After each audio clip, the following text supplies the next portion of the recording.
இப்போ பாருங்கள், நம்ம எண்ணெய் ஊற்றி வச்சு கடாயில் இப்போ சின்ன வெங்காயத்தை போட்டுடலாம்.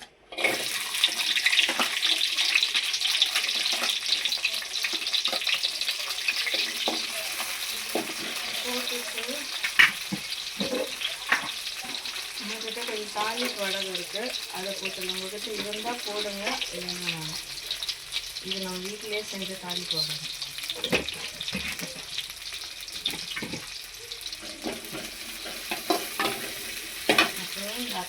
அரைச்சி வச்சுருக்க பூண்டு, கருவேப்பிலை,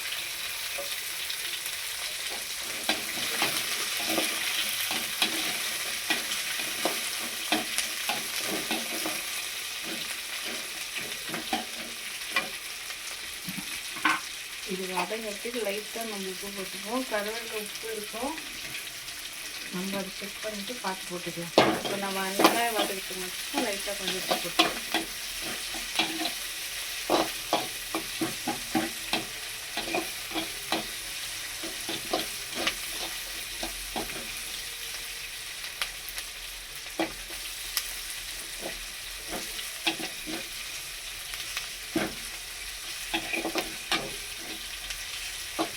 வதங்க போட்டதுனால பூண்டு, வெங்காயம், சின்ன வெங்காயம் போட்டுட்டு, உங்களுக்கு சின்ன வெங்காயம் இல்லைன்னா நீங்கள் பெரிய வெங்காயம் கூட போட்டுக்கணும்.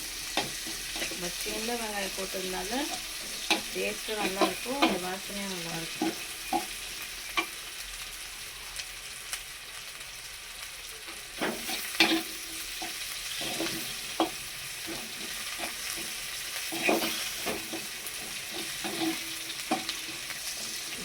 எல்லாம் நல்லா வதங்கி வச்ச அளவுக்கு இப்போ நம்ம தக்காளி போட்டுக்கலாம்.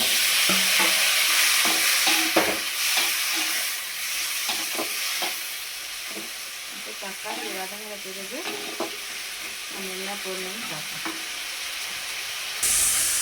பாருங்க, தக்காளி எல்லாம் நல்லா வதங்கி போல வதங்கி வந்துருக்கு. இந்த ஸ்டேஜில் கருவேப்பிலை போடுறதுனால நம்ம கொஞ்சம் மஞ்சள் பொடி போட்டுக்கலாம்.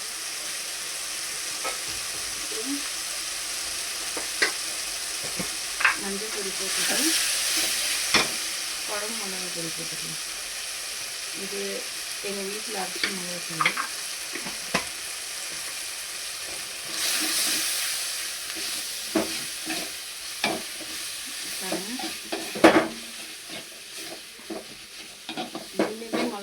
போட்டு கட்டினா கலர் நல்லா கொடுக்கும். நல்லா வதங்கி வச்சு கொஞ்சம் கூட பண்ணி வச்சுக்கோங்க. உங்களுக்கு எவ்வளோ திக்னஸ் வேணுமோ அது தகுந்த மாதிரி தண்ணி ஊற்றிக்கலாம்.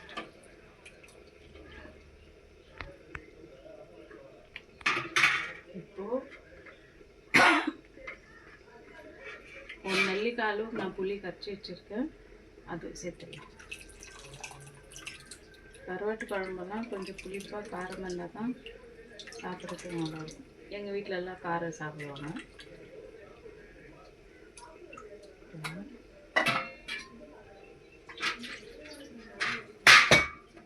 போட்டு நம்ம கொதி வரத்துக்கு வெயிட் பண்ணணும். இப்போ பாருங்க ரைஸ் குழம்பு நல்லா கொதிச்சு வந்துடுச்சு பாருங்கள்.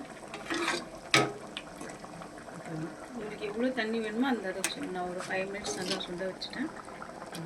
இப்போது இந்த ஸ்டேஜில் புளி, காரம், உப்பு எல்லாம் செக் பண்ணிவிட்டு நம்ம கருவாடு வாஷ் பண்ணி வச்சுருக்கோம், அதை நம்ம போட்டுக்கலாம்.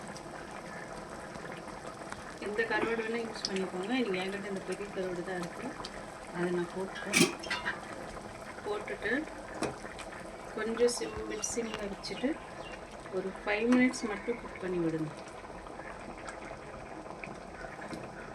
ரொம்ப மிக்ஸ் பண்ண வேணாம், அவ்வளோதான். மூடி போட்டுடலாம். திரும்ப நம்ம பார்க்கலாம் இருக்குன்னு தரும். பாருங்கள் ஃப்ரெண்ட்ஸ், குழம்பு நல்லா கொதிச்சிச்சு, கருவாடு நல்லா வெந்துடுச்சு. அதுதான் சாப்பிட்றதுக்கு தான் லேட்டு. பாருங்கள், சுட சுட சாப்பாடு வடித்து கொஞ்சமாக குழம்பு ஊற்றி சாப்பிட்டா செம்மையாக இருக்கும். நீங்களும் ட்ரை பண்ணி பார்த்துட்டு எப்படி இருக்குன்னு சொல்லுங்கள். பாய்.